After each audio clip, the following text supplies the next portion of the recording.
युग मित्र लाइव, जंग सच्चाई की।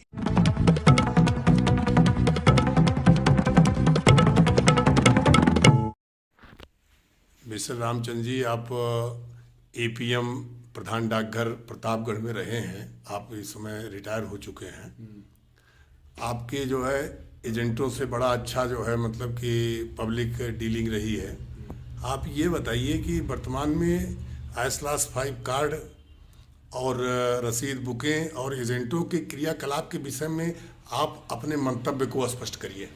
वर्तमान समय में एजेंट, चाहे महिला एजेंट हो चाहे पुरुष, किसी की भूमिका संदिग्ध है। रसीद न कार्ड के निवेशक को देना, I/5 न तो महिलाएं भरती हैं न तो कोई काम करती है। सरकार का फालतू पैसा जा रहा है इनके कमीशन में। ये अपना कार्ड नहीं भरेंगे, आधा काम करेगा आधा छोड़ देंगे कमीशन के चक्कर में। वही हर पुरुष एजेंटों का है।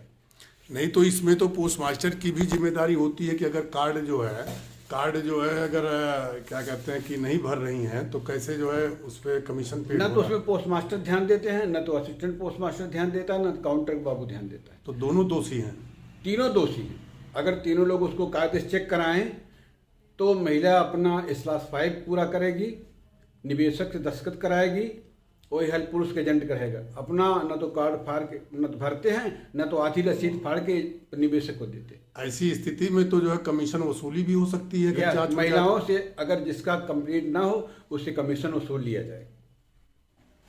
और दूसरी समस्या ये है कि इसमें जो है डाकघर जो है कुछ शिथिलता बरतता है एजेंटों के प्रति। डाकघर सीधे शिथिलता बरत रहा है। अगर डाकघर थोड़ा टाइट हो जाए तो पुरुष एजेंट भी अपनी रसीद कंप्लीट करेगा और महिला एजेंट भी अपने I/5 को भर करके डाकखाने में मोहर लगा के दस्तखत कराएगा। ज़्यादा समस्या ये हो रही है कि मैं देख रहा हूँ कि कुछ जो परिश्रम करने वाले एजेंट हैं जो फील्ड में जाते हैं, उनका जो है डाकघर वाले जो है उनका सहयोग ना करके जो काउंटर बिजनेस कर रहे हैं, जो बड़े बड़े एजेंट हैं, ज़्यादातर वहीं पे बैठ करके अपना मेज लगा करके बैठे रहते हैं और वहीं पर जमा करते हैं। तो इसमें जो है डाकघर का भी तो सहयोग है, तभी तो इस तरह कर रहे हैं। इसमें ऐसे कुछ एजेंट हैं, सब एजेंट नहीं। जो बाकी एजेंट तो अपना काम करते हैं, अच्छे से करते हैं। कुछ एजेंट हैं जो डाकखाने गेट पे हमेशा बैठे रहेंगे, काउंटर तक खड़े रहेंगे, काउंटर के अंदर जाके बैठ जाते हैं। उनको सिर्फ पोस्ट ऑफिस से नहीं। देखिए, प्रधान डाकघर में कैशबुक को चेक करने से ये पता लगा है कि जितने भी 1, 2, 3 और 5 टीडी में जो भी धनराशि जमा होती है, जो भी लॉन्ग टर्म्स में जो जमा होते हैं, उसमें जो है डायरेक्ट जो है जमा करने वालों की संख्या नगण्य है। तो आप ये बताइए कि काउंटर बिजनेस हो रहा है कि नहीं हो रहा है? इससे वैसे ही सिद्ध हो जाता है काउंटर बिजनेस हो रहा है। और इसमें जो है डाक विभाग का सहयोग है। डाक विभाग का इसमें सहयोग है। और इसमें जो है ये बताइए, एक तरीके का वित्तीय अनियमितता की परिधि में आता है। वित्तीय अनियमितता सीधे है। और अभी तक मैंने काफ़ी एजेंटों से संपर्क किया। बहुत सारे एजेंटों को I/5 कार्ड के विषय में जानकारी ही नहीं कि क्या चीज़ है। ज़्यादातर महिला 90% महिलाएं नहीं जानती हैं कि I/5 क्या है। उनके पति या तो भर दिया करते हैं या तो उसको ले जाकर रख देते हैं चुमार के। न तो बचत कार्यालय से कभी चेक होता है, न तो डाकघर से चेक होता है। मतलब I/5 कार्ड का जो है दुरुपयोग केवल अब जो हो गया है ऑनलाइन व्यवस्था में, जैसा कि कार्ड नंबर 100 केवल करने के लिए कार्ड नंबर ले लिया जाता है बस और कुछ नहीं किया जा रहा। I/5 वैसे बांध के रख दिया जाता है। तो उसकी उपयोगिता क्या है? उसकी उपयोगिता टोटल खत्म हो गई। जब उसको कोई चेक नहीं कर रहा है तो उसको क्या उपयोगिता है? नहीं तो उसको चेक करने के मतलब जब ये लोग भर ही नहीं पाएंगे, उसकी प्रक्रिया I/5 की ये होती है क्या कि 3 होते हैं उसमें। एक काउंटर का होता है, एक जो है इन्वेस्टर कॉपी होता है, एक एजेंट कॉपी होता है। यानी जब पैसा आरडी का लेता है तो वो जो है महिला प्रधान जो है उस पर जो है अपना दस्तखत करेगी कि पहले रिसीव किया, और उसके बाद जब पासबुक वापस करेंगी तब जो है उसको वापस ले लेंगी कार्ड जो है। तो कार्ड किसी को हमको लगता है देती होती नहीं है ये जितने एक किसी के पास नहीं ले दस्तखत कराएंगे, स्वयं अपना टेढ़ा मेढ़ा दस्तखत करके अपने पास रख लेते हैं। इनको जब रिन्यूअल का वक्त होता है तब कहीं इधर उधर दिखाई नहीं तो उससे रख दिया जाता है। तो इसका मतलब ये तो बहुत वित्तीय अनियमितता की परिधि में है। बिल्कुल है। तो ये तो कभी भी जो है कि इसकी जांच होने पर जो है इसकी वसूली भी हो सकती है, इसकी रिकवरी की जाए। मैं चाहता हूँ कि इसकी रिकवरी जो लोग अपना I/5 न भरे उनसे रिकवरी कर लिया जाए। और यही हाल जो है रसीद बुक की है। रसीद बुक जो लोग नहीं भरते पहली बात तो उसको लेते ही नहीं, भरे क्या उसको तुम्हारे को जो माथे रखे उसको ले जाके जमा कर देते। लेकिन लोग ये कहते हैं कि डाकघर रसीद बुक इशू ही नहीं कर रहा है। नहीं, डाकघर रसीद बुक इशू कर रहा है, जो लोग ले रहे हैं उनको दे रहा है, जो नहीं ले जा रहे हैं उनको ऐसे पड़ा है। तो ये बहुत दिन से जो है ये समस्या चल रही है घालमेल की, और करोड़ों रुपया जो है सरकार का जो है, इसके लिए पोस्ट ऑफिस और बचत कार्यालय दोनों जिम्मेदार है। अगर दोनों टाइट हो जाए तो व्यवस्था सुधर जाएगी।